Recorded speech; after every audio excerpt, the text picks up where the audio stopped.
Oh, I was thinking about this today, though. I remember one of our earliest ones, at least our earliest tapings, we talked about Nick Drake season.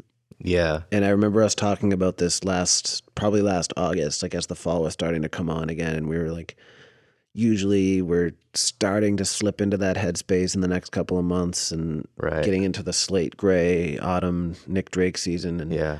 we were both kind of caught off guard that it didn't happen last year. Mm-hmm. Do you anticipate it happening this year? Like, do you think? It didn't happen last year because nothing traditional or nothing ritualistic happened for me last year. Like Yeah. I don't think I really listened to Nick Drake last November, and I always do. Yeah, same. I don't think I listened to Joni Mitchell's Clouds last November, which I always do while sitting in preferably while sitting in a very specific cemetery during the first snow of the season. Yeah. And it's a ritual that I have, and I didn't indulge in any rituals. And like all the music that is typically seasonal for me, not everybody is like that. I'm a very seasonal music listener. We both are. And that Nick Drake season conversation, I don't think ever made it to air, Okay. by the way. So no one knows what we're talking about, but it's a very specific sort of inviting in of the season. Like it's going to be a little bit dark and gloomy, Yeah. and saying yes to that part of the season when it's November and all the leaves are dying and everything is gray, as you were just saying, like it's just a yes to that. Yeah. You know? And a yes to like whatever seasonal depression might also accompany it as well. Will I get it this year? I think I'm kind of getting it now. Like as much as there's a lot that I'm excited about right now. Yeah. You'll recall that last year in August was when I had this. I spent a few weeks in a pretty significant depression. That hasn't happened this year, but it's a kind of boredom. It's a kind of not a malaise necessarily, but everything is chaos and I don't know how to respond to it because every way that I've tried to respond to it for the past year and a half hasn't made any impact on it or me. So what am I left to do? And it feels like all I can really do at this point is notice when I'm excited about things and respond to that excitement. But it always seems to be a more fleeting excitement than it would be, otherwise in different eras of American life. And I don't know. What about you? How do you feel about it?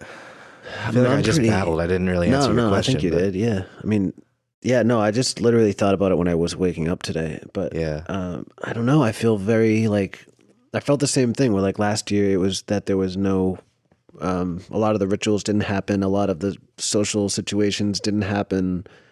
I was just talking to somebody about it the other night, how we were talking at one point, probably on mic, hopefully on mic, about how even our record, like our go-to records changed when we weren't driving to gigs or driving to the same social situations because you didn't need the same soundtrack. So I have not been listening to as much sad music as I used to, and it hasn't been bringing me the same comfort. In a way, it brings me something. Like I still feel everything that I felt. It just, I don't seem to have an outlet for it right now. And then there's other parts of me that I feel like legitimately changed. Or maybe not changed, but were very, very suppressed and aren't anymore. So I don't know. It's really hard to say because I think there's a part of me that's almost like fearful of it now, of going to that full blown, like, I'm going to be in this place because I don't have other people or situations to pull me out of it. Like I could go as hard as I wanted into that mindset because I would still have to play a show. So it was that perfect balance of like, I'd be yanked out of it a little bit like socially, but I would also be able to indulge it musically. So it was a really nice sort of harmonious way of dealing with those feelings directly. But for so much of the last year, I have not been able to indulge them in a way that's constructive for me. Well, I also remember positing during one of those conversations that maybe it's because you listen to that music during your me time. You listen to that music because it's driving to the gigs, because it's, for me, it's, a lot of the time being out in the woods or just in moments of solitude and solace and often somberness, but a good coping mechanism for that somberness, if that's what it is to just engage in the me time and have that to yourself, have that introvert time, and have that music that has significance to you be the soundtrack to it.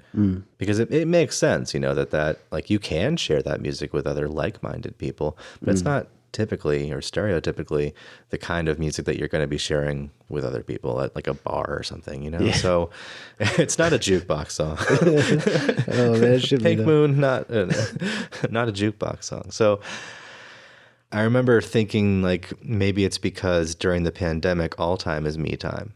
Yeah. Or, all time is spent in relative solitude anyway, which wasn't true for everybody. Some people were essential workers. Some people, needed to be kind of on the front lines and really in the thick of it. But for a lot of people, myself included, a lot of the time was me time. So I didn't necessarily need a lot of that music that I'll go to make a moment significant for myself in solitude.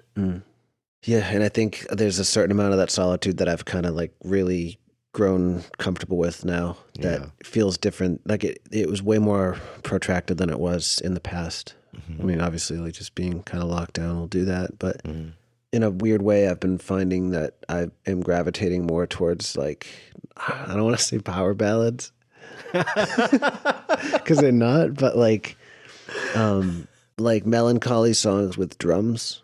Sure, yeah. For some reason, they're just hitting me, but not too like Jason Molina is one of my favorite writers, and Magnolia Electric Company is like one of my favorite bands. Like they hit me in a place that like I can never recover from, but I just haven't been going there because I did in the very beginning. I was on this drive around Boston just to like remember what the hell everything looked like, and it was gutting. It was just like you're so alone with it.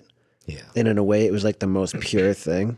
But I was also like, Jesus, I'm not going to like survive this if I stay in this place. So for some reason, that entire itch has been scratched by like, I'll drive around and listen to, can't fucking believe I'm saying this on here, but I'll drive around and listen to like The Scientist, like Coldplay song. Yeah. And just be like, yeah, man, like that's so good. Like just like, moved by it, man. Like just driving around blasting it. And it's just, I've been doing that every day, dude. And it's like very effective. But it just feels right. It's like the right amount of like, yeah, I feel something, but also there's drums. Yeah. And that big ah-woo part at the end, you can just weep to. It's great. And I don't know. I just, there's like an energy now that I didn't have. And I'm also like healthier physically. So for all I know, it's actually just the energy is actually there. Yeah. Yeah. So yeah, long story short, feel like something has changed that I'm not totally sure how to categorize yet, or I'm not even sure if it's enduring, but it's still there. I honestly feel like my soundtrack to the pandemic has been, I don't know how you'd feel about this, but Gunger. Yeah. Like, because I got into his music when I was kind of in the deeps of that depression about a year ago, and just like I was kind of blown away by a lot of it. So I was feeling very spiritually vulnerable around that time. I no longer feel that way. I no longer feel that it really matters, that anything matters. Yeah. But yeah, I kind of feel like I started listening to it for the okayness to be spiritually vulnerable, because Michael's absolutely that kind of person that just makes you feel okay with that. That's really nice. It's not for spiritual purposes anymore. He's just a really, really good musician and like a really weird, because his music is like weirdly, it's melodic and chaotic and polyrhythmic, and it represents everything about like the kind of beauty that I need to hear during a time of chaos, but also represents that chaos can be beauty. So it's just been weirdly perfect. Yeah. It's been weirdly just exactly what I've needed, and honestly, also a type of music that I didn't necessarily know existed. Yeah. So it's been interesting to kind of dig into his discography. Especially, he did a trilogy album in 2015 and 16, I believe, called One Wild Life. And the 3 installments are Soul, Spirit, and Body. Okay. And it's just a wild, I guess pun intended, it's called One Wild Life. It's a wild ride. But I don't know. Other than that, like I haven't really gotten into much new music or like introduced myself to anything that I hadn't known of before. Every recommendation I just skip over. I barely like open up, YouTube videos that people send me. So it's been this we'll just have to see. Yeah. I missed Nick Drake season. Yeah.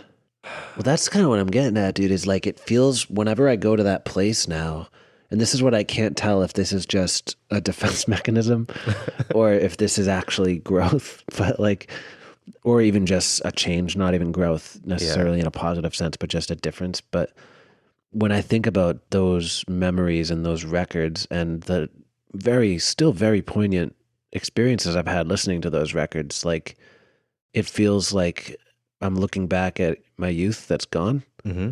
That's always the feeling I get. It's not this like, oh, those will be back someday. I feel like I'm looking back at like I fled, like I'm a refugee now for some reason in some spiritual sense. Like it's incredibly unpleasant and not necessarily scary, which almost makes it scary, Like it's just this deep, aching, like Russian novelist sadness. Yeah. Where like you're just trooping onward away from this thing that you still very much love, but is no longer there for you. Mm-hmm. And I cannot tell if that's just a very overblown, but like reasonable response to that literally happening. Yeah.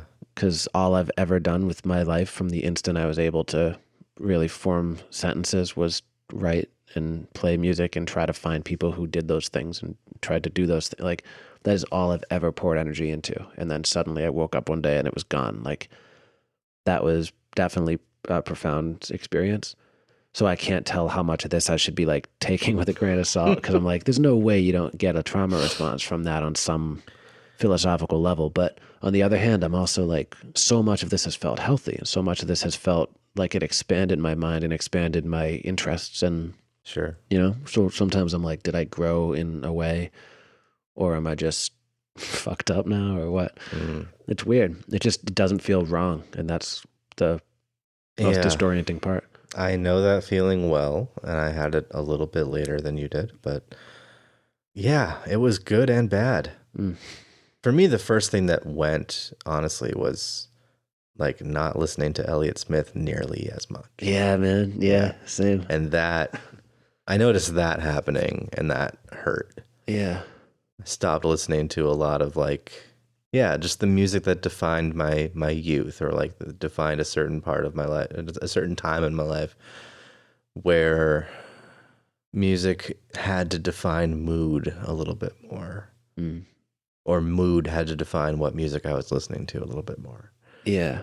And not only that, but also defined like the kind of creativity that I was striving for. And I think that I like lost my connection with a lot of that kind of stuff around the same time that I got into writing the brand of folk music that I was focusing on for a few years. But like, so it was a trade-off. And it was a trade-off that still allowed for creativity and still allowed for like a deep emotional connection to a genre or to a mood or to a mode of writing. But if I could have one period of my life back, it would be 26 years old, the most depressed I've ever been, listening to Nick Drake's Parasite on repeat in a cemetery. Yeah. Like if I could relive one moment. Yeah.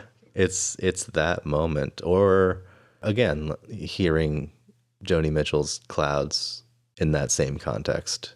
Like my first introduction to a certain type of music. Like a lot of that happened when I was in a really low place. Yeah. And a lot of that happened when I needed it. And maybe that's kind of the difference is I don't feel the need for it. Yeah. I don't feel the need. We always talk about like finding empathy in music and lyrics and like depressing music. That's why you listen to it when you're depressed. Yeah. Because some people, they go for the uplifting, happy stuff and they need a pick me up, and that's fine. Mm-hmm. Other types of people, you and me included, when you get sad, you listen to the sad music because there's empathy in that music, and you know that they have felt how you feel. Yeah. And maybe I just haven't felt that way strongly enough to merit Nick Drake season anymore. Yeah. Like maybe the seasonal depression, because a lot of the time it's not depression for me anymore. It's more like I'll get seasonal anxiety. Yeah, they don't talk about that. And then what the fuck am I doing sitting down to listen to Nick Drake? Yeah. Or any folk record for that matter. Yeah. Like, I don't know. What do you listen to when you're anxious?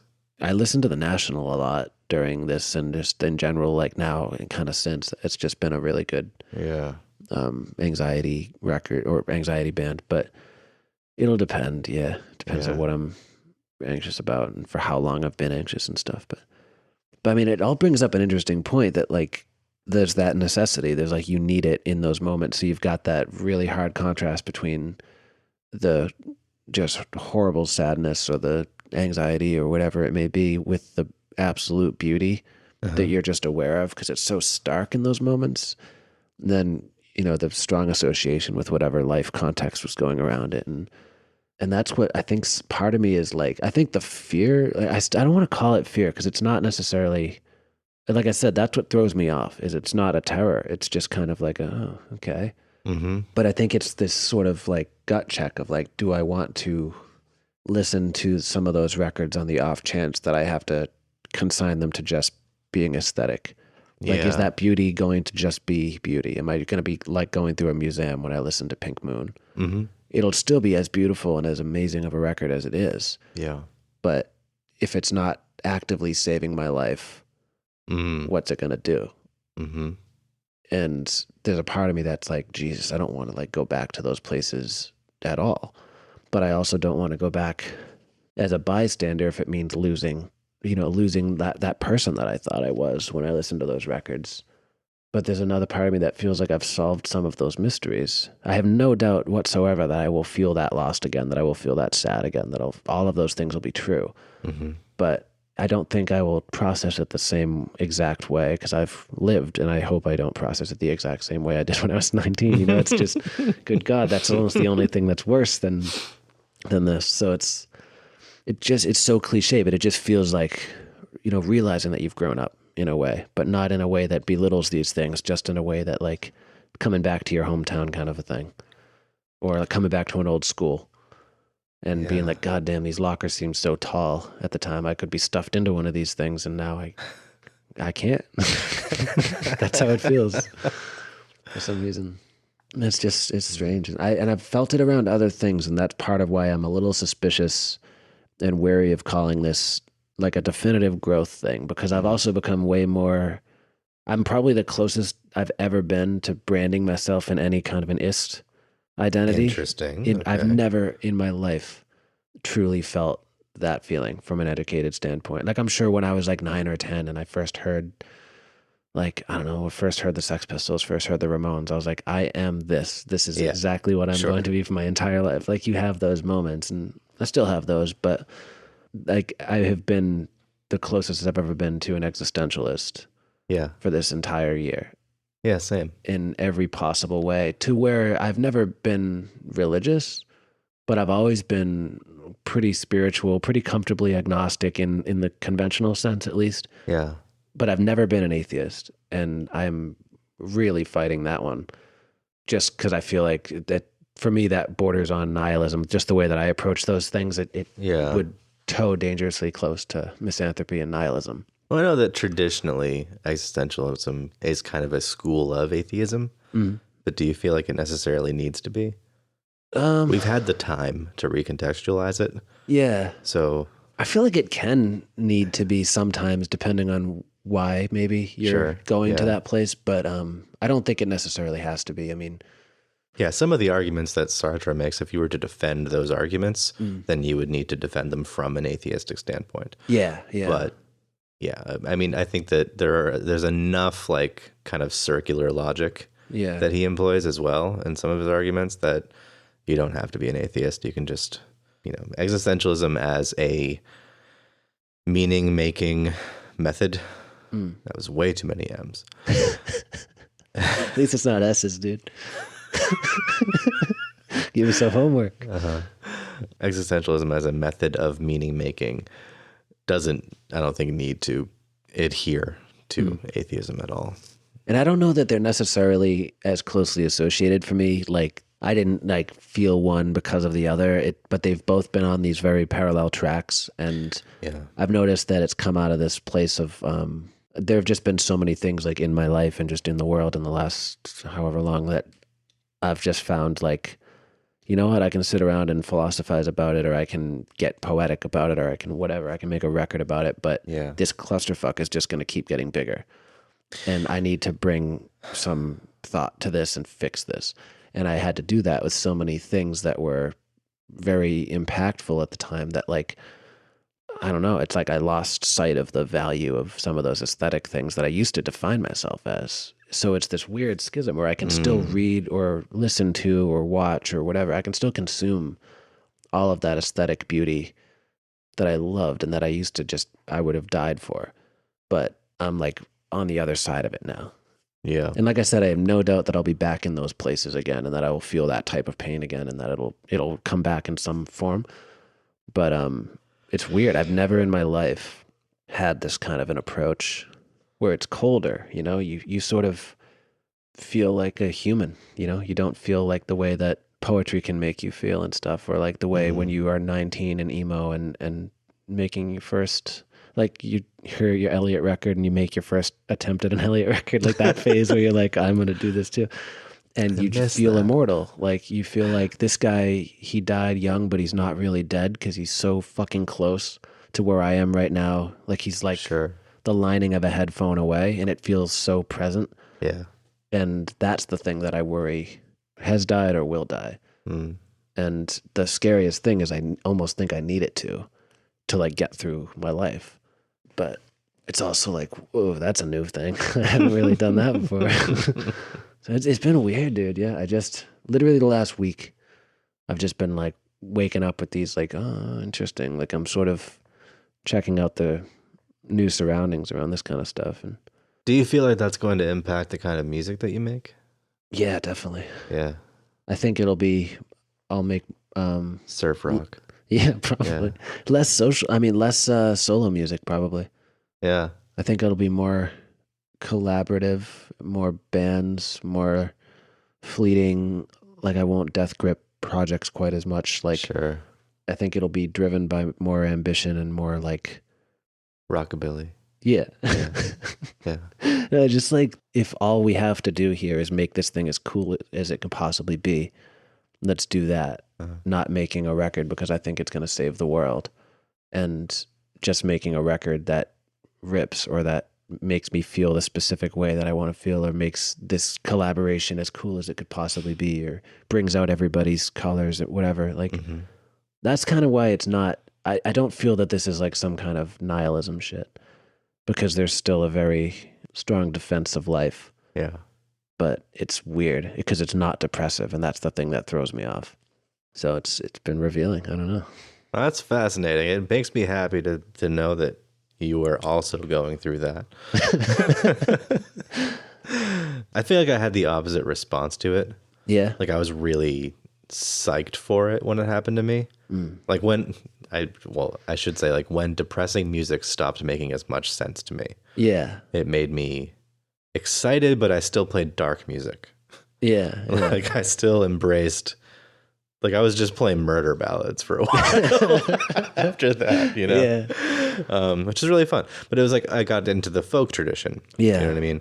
And I was always kind of into the folk tradition in a sense, insofar as the people from like the 70s were kind of exposing me to it. The 60s and 70s progressive folk that was coming out of London, really exciting stuff to me.